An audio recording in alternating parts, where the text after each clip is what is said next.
എല്ലാവർക്കും നമസ്കാരം. ഞാൻ doctor Arunkumar P, consultant physician and diabetologist, Edappal hospital. ഞാൻ ഇന്നിവിടെ സംസാരിക്കാൻ പോകുന്നത് ഫ്രൂട്ട്സ് ഇൻ ഡയബറ്റിസ് എന്ന വിഷയത്തെക്കുറിച്ചാണ്. ഫ്രൂട്ട്സ് നമ്മുടെ ഭക്ഷണത്തിലെ അവിഭാജ്യ ഘടകമാണ്. ഫ്രൂട്ട്സിൽ ഒരുപാട് വൈറ്റമിൻസ്, മിനറൽസ്, ഫൈബേഴ്സ് അടങ്ങിയിട്ടുണ്ട്. അതുകൊണ്ട് തന്നെ നമ്മുടെ ആരോഗ്യത്തിനും രോഗപ്രതിരോധത്തിനും ഫ്രൂട്ട്സ് അത്യാവശ്യമാണ്. ഇത് എല്ലാവർക്കും അറിയാം. എന്നാൽ പ്രമേഹ രോഗികൾ ഫ്രൂട്ട്സ് കഴിക്കാമോ? ഇത് എല്ലാവരുടെയും കോമൺ ആയിട്ടുള്ള ഒരു ഡൗട്ടാണ്.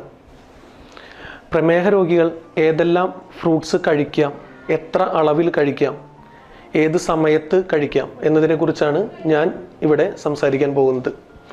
അതിനു മുൻപായി നമുക്ക് ഗ്ലൈസീമിക് ഇൻഡെക്സ് എന്താണെന്ന് അറിയണം. എന്താണ് ഗ്ലൈസീമിക് ഇൻഡെക്സ്? ഭക്ഷ്യവസ്തുക്കളിലെ കാർബോഹൈഡ്രേറ്റ് ലോഡിൻ്റെ സ്കോറാണ് ഗ്ലൈസീമിക് ഇൻഡെക്സ്. അതായത് നമ്മൾ ഒരു ഭക്ഷണം കഴിച്ചു കഴിഞ്ഞാൽ നമ്മുടെ ശരീരത്തിൽ എത്ര ബ്ലഡ് ഷുഗർ ഉയരുന്നു എന്നതിൻ്റെ ഒരു സ്കോറാണ് ഗ്ലൈസീമിക് ഇൻഡെക്സ് എന്നതുകൊണ്ട് ഉദ്ദേശിക്കുന്നത്. ഇതിനെ സാധാരണയായി നമ്മൾ 0 to 100 ആണ് സ്കോർ ചെയ്യുക.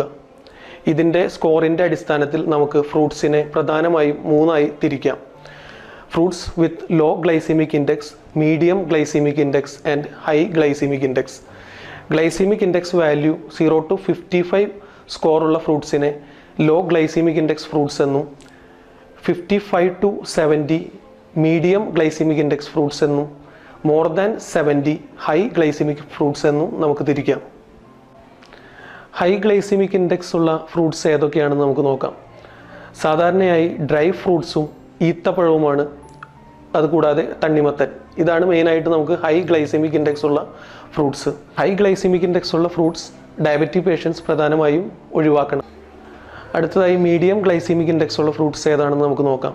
ഇതിൽ വരുന്നത് പൈനാപ്പിൾ, മാങ്ങ, ചക്കപ്പഴം, ഷമാം എന്നിങ്ങനെയുള്ള ഫ്രൂട്ട്സാണ് പ്രധാനമായും നമുക്ക് മീഡിയം ഗ്ലൈസീമിക് ഇൻഡെക്സ് ഉള്ള ഫ്രൂട്ട്സ്. മീഡിയം ഗ്ലൈസീമിക് ഇൻഡെക്സ് ഉള്ള ഫ്രൂട്ട്സ് നമുക്ക് ഡയബറ്റിക് പേഷ്യൻസിന് യൂസ് ചെയ്യാം. പക്ഷേ ഒരു 100 grams എന്ന അളവിൽ മാത്രമാണ് ഡെയിലി യൂസ് ചെയ്യാൻ പാടുള്ളൂ. അടുത്തതായി ലോ ഗ്ലൈസീമിക് ഇൻഡെക്സ് ഉള്ള ഫ്രൂട്ട്സ്.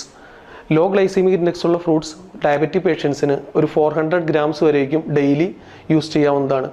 ഇതിൽ വരുന്നത് ഓറഞ്ച്, ആപ്പിൾ, ഗ്രേപ്സ്, അതുപോലെ തന്നെ ചെറീസ് ആൻഡ് ബെറീസ്. ബെറീസിൽ സ്ട്രോബെറി, അതുപോലെ തന്നെ ബ്ലാക്ക്ബെറി, ബ്ലൂബെറി, ഇതല്ലാതെ പേരയ്ക്ക, ഇതെല്ലാം ലോ ഗ്ലൈസീമിക് ഇൻഡെക്സ് ഉള്ള ഫ്രൂട്ട്സ് ആണ്. ഇത് നമുക്ക് 400 grams വരേക്കും ഡെയിലി യൂസ് ചെയ്യാവുന്നതാണ്. ഇതുകൂടാതെ നമ്മൾ ഫ്രൂട്ട്സ് കഴിക്കുമ്പോൾ ശ്രദ്ധിക്കേണ്ട കുറച്ച് കാര്യങ്ങൾ ഞാൻ പറയാം. ഫ്രൂട്ട്സ് കഴിക്കുമ്പോൾ അത് ഭക്ഷണത്തിനോടൊപ്പം കഴിക്കുന്നതും അതുപോലെ തന്നെ ഭക്ഷണം കഴിച്ച് ഉടനെ കഴിക്കുന്നതും പരമാവധി ഒഴിവാക്കാൻ ശ്രമിക്കണം. ഉദാഹരണമായി നമ്മൾ പുട്ടിൻ്റെ കൂടെ പഴം കഴിക്കുക, അല്ലാന്നുണ്ടെങ്കിൽ ഉപ്പുമാവിൻ്റെ കൂടെ പഴം കഴിക്കുക, അതല്ലെങ്കിൽ ഉച്ചയ്ക്ക് ഭക്ഷണം കഴിച്ച് ഉടനെ തന്നെ ഫ്രൂട്ട്സ് കഴിക്കുക. അങ്ങനെ ഫ്രൂട്ട്സ് കഴിക്കുമ്പോൾ നമുക്ക് ആ ഭക്ഷണത്തിൻ്റെ ഷുഗർ ലെവലും അതുകൂടാതെ ഈ ഫ്രൂട്ട്സിലുള്ള ഷുഗർ കണ്ടൻറ്റും ബ്ലഡിൽ കൂടുതലായിട്ട് ഉയരുന്നതിന് അത് കാരണമാക്കും. ഇത് ഒഴിവാക്കി നമ്മൾ ഭക്ഷണം കഴിച്ച് ഒരു ഗ്യാപ്പ് ഇട്ട് ഫ്രൂട്ട്സ് കഴിക്കുകയാണെന്നുണ്ടെങ്കിൽ അത് നല്ലതാണ്. അതുകൂടാതെ നമ്മൾ 400 grams ഒരു ദിവസം എടുക്കുന്നുണ്ടെങ്കിൽ അത് സ്പ്ലിറ്റ് ചെയ്ത് നമുക്ക് യൂസ് ചെയ്യാം. ഒരു തവണ ഒറ്റ സെർവിൽ കഴിക്കുന്നതിന് പകരം 2 or 3 തവണകളായിട്ട് യൂസ് ചെയ്യാം. അതുപോലെ തന്നെ ഫ്രൂട്ട്സ് ജ്യൂസായിട്ട് കുടിക്കുന്നതും ഒഴിവാക്കേണ്ടതാണ്. ഫ്രൂട്ട്സ് ജ്യൂസായിട്ട് കുടിക്കുമ്പോൾ നമുക്കതിൽ ഫൈബർ കണ്ടൻറ്റ് നഷ്ടപ്പെടും. അതുമാത്രമല്ല, ജ്യൂസായിട്ട് എടുക്കാൻ ഫ്രൂട്ട്സിൻ്റെ ക്വാണ്ടിറ്റി കൂടുതലായിരിക്കും. ഇത് നമ്മുടെ ഷുഗർ ലെവൽ ഉയർത്തുന്നതിന് കാരണമാകുന്നു. അതായത് ഫ്രൂട്ട്സ് കഴിക്കുമ്പോൾ നമ്മൾ ശ്രദ്ധിക്കേണ്ട കാര്യങ്ങൾ, അത് ഭക്ഷണത്തിനോടൊപ്പമോ ഭക്ഷണത്തിന് ശേഷമോ കഴിക്കുന്നത് ഒഴിവാക്കണം, ഒരുപാട് അളവിൽ കഴിക്കുന്നത് ഒഴിവാക്കണം, അതുപോലെ തന്നെ ജ്യൂസായി കുടിക്കുന്നത് ഒഴിവാക്കണം. അപ്പോൾ ഡയബറ്റിക് പേഷ്യൻസ് ഫ്രൂട്ട്സ് എങ്ങനെ കഴിക്കണം, എത്ര അളവിൽ കഴിക്കണം, ഏതൊക്കെ ഫ്രൂട്ട്സ് കഴിക്കണം എന്നുള്ള കാര്യങ്ങൾ നിങ്ങൾക്ക് മനസ്സിലായി കാണുമെന്ന് വിചാരിക്കുന്നു. നന്ദി, നമസ്കാരം.